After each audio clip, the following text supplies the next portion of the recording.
Good afternoon friends. दोस्तों आज हम बात करने वाले हैं एनटीपी सर्वर। तो एनटीपी सर्वर क्या होता है, कैसे काम करता है, तो उसके बारे में थोड़ा डिस्कस करेंगे।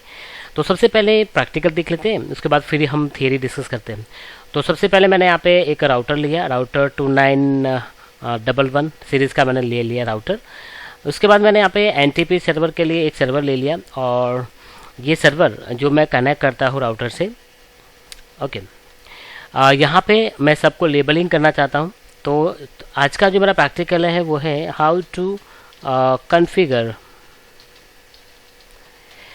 एनटीपी सर्वर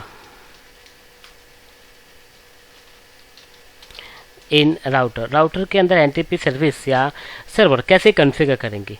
तो देख लेते हैं। सबसे पहले ये राउटर का ये इंटरफेस, उसको मैं आईपी देने वाला हूँ 10.10.1। इसका ये एनटीपी सर्वर है, तो उसका मैं देता हूँ 10.10.2। ओके, अब यहाँ पे मैं एनटीपी सर्वर जो बनाने वाला हूँ तो उसका आईपी मैंने यहाँ पे दे दिया है 10.10.2। ओके, बेसिकली इसके एक फिजिकल कंप्यूटर का भी आईपी वही है, तो मैं यहाँ पे मेंशन कर लेता हूँ एनटीपी सर्वर, जिसका आईपी हम यहाँ पे रखने वाले हैं 10.10.2। ओके, अब मैं सबसे पहले अपने एनटीपी सर्वर को मैनेज करना चाहता हूँ, तो डेस्कटॉप पे जाके उसको आईपी देने वाला हूँ। तो इसका आईपी क्या है 10.10.2, और गेटवे क्या है, तो गेटवे हमारा 10.10.1 है। ओके, अभी मैं सर्विस पे जाता हूँ, और सर्विस पे जाके एनटीपी सर्विस को मैं ऑफ होता है तो उसको ऑन कर लेता हूँ। और यहाँ पे आप देख सकते हो कि लेटेस्ट टाइम एंड डेट आपको मिल रहा है। तो यह एनटीपी जस्ट आपने ऑन कर दिया। इसके बाद आपको राउटर के इंटरफेस पे जाना है। आपको पता है राउटर के गीगाबाइट 0/0 को कॉन्फ़िगर करना है। तो आप यहाँ पे इनेबल मोड पे जाओगे, प्रिविलेज मोड से आप ग्लोबल कॉन्फ़िगरेशन मोड पे, और इंटरफेस गीगाबाइट 0/0 को कॉन्फ़िगर करोगे। आईपी एड्रेस आप दोगे यहाँ पे 10.10.1। ओके, सबनेट मास्क के साथ उसको पोर्ट को ऑफ कर दिया। अब यहाँ पे अगर राउटर को नाम देना है तो आप यहाँ पे होस्ट नेम दे के आप उसको नाम दे सकते हो। जैसे कि मैं यहाँ पे होस्ट नेम एनटीपी सर्वर लेता हूँ। Okay, very good. अब यहाँ पे मुझे एनटीपी सर्वर को कॉन्फ़िगर करना है, तो मैं यहाँ पे एनटीपी सर्वर जिसका आईपी क्या है 10.10.2, तो मैं यहाँ पे 10.10.2 आईपी देता हूँ, एंटर। और एनटीपी सर्वर या फिर एनटीपी के अंदर जो कैलेंडर है उसको अपडेट करना है, अपडेट कैलेंडर। एनटीपी के अंदर जो कैलेंडर चल रहा है वही कैलेंडर, वही डेट एंड टाइम मेरे राउटर के अंदर सिंक्रोनाइज होना चाहिए। अब यहाँ पे आप एनटीपी कॉन्फ़िगर कर दिया है, देखना है तो आप यहाँ पे शो रनिंग कमांड टाइप करोगे तो पता चलेगा कि आपने एनटीपी सर्वर को कॉन्फ़िगर कर दिया।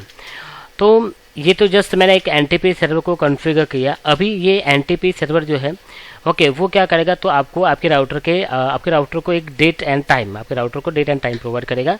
तो now let's see, show clock करते हैं, और ये थोड़ा अपडेट में थोड़ा टाइम लेता है। तो 1993 बता रहा है, अभी तक अपडेट नहीं हुआ है डेट एंड टाइम। ओके, तो थोड़ा वेट कर लेते हैं। तब तक मैं आपको बताता हूँ थियरी, एनटीपी क्या होता है। तो जस्ट मैं आपको यहाँ पे बताता हूँ कि एनटीपी मीन्स व्हाट। तो एनटीपी का मतलब ऐसा होता है कि मान लो कि ये एक आपका राउटर है, ये राउटर के साथ कनेक्टेड है, और ये राउटर इसके साथ कनेक्टेड है, और ये सभी राउटर्स जो होते हैं वो हमारे स्विच के साथ कनेक्टेड है। आप मान लेते हो कि एक स्विच है। ओके, अभी होता क्या है कि ये सभी इंटरनली कनेक्टेड है, ये पब्लिक नेटवर्क से कनेक्टेड है। तो ये R1 राउटर, R3 राउटर और R2 राउटर जो है वो हमारे एक पर्टिकुलर नेटवर्क से कनेक्टेड है। यहाँ पे हमारे कंप्यूटर्स हमने यहाँ पे कनेक्ट किए हैं। ओके, अभी होता क्या है कि ये सभी राउटर जो होते हैं वो एक पर्टिकुलर अलग अलग कंट्री से बिलोंग करते हैं। जैसे कि यहाँ पे एक इंडिया का राउटर है, एक यूएसए का राउटर है, और एक ऑस्ट्रेलिया का राउटर है। आप यहाँ पे देख सकते हो कि हर एक कंट्री का जो टाइमिंग जो होता है वो अलग अलग होता है। तो यहाँ पे विदाउट टाइमिंग, टाइम सिंक्रोनाइजेशन के बिना, सेम टाइम के बिना कैसे कम्युनिकेशन होगा। जैसे कि आप यहाँ पे 10.1 का आईपी चला रहे हो, ये क्लाइंट का आईपी सपोज के 10.10.2 है। ओके, ये हमारे एक यूएसए का राउटर है। ओके, और ये हमारा सपोज के एक कनाडा का राउटर है। ओके, और एक यहाँ पे इंडिया का राउटर है। तो ये सभी कंट्री के बीच में टाइम अलग अलग होता है। तो ये टाइम को मैनेज करने के लिए हमने यहाँ पे एक एनटीपी सर्वर मैंने कॉन्फ़िगर कर दिया है। तो ये एनटीपी सर्वर क्या करेगा कि यूनिवर्सल कोई एक टाइम दे देगा, जैसे कि 10:32 या 10:30। ये टाइम उसने एक यूनिवर्सल डेट एंड टाइम उसने एक मैनेज कर दिया, कॉन्फ़िगर कर दिया। फिर वो क्या करेगा, ये यूनिवर्सल टाइम जितने भी राउटर्स है सभी राउटर्स के अंदर एप्लीकेट करेगा। तो इसके द्वारा क्या होता है कि सभी राउटर्स एक दूसरे के बीच में कम्युनिकेशन करेंगे, क्योंकि यहाँ पे आप देख सकते हो यूएस से कनाडा या फिर इंडिया जिनका टाइम जोन देखें तो अलग अलग है, फिर भी ये एनटीपी के द्वारा ये सभी राउटर्स एक दूसरे के साथ कम्युनिकेट कर सकते हैं, क्योंकि यहाँ पे एक कॉमन टाइम हो जाता है और ये कॉमन एनटीपी के द्वारा और एक कॉमन टाइम के द्वारा सभी राउटर्स आपस में एक दूसरे के साथ कम्युनिकेशन कर सकते हो। तो यही तो है एनटीपी सर्वर।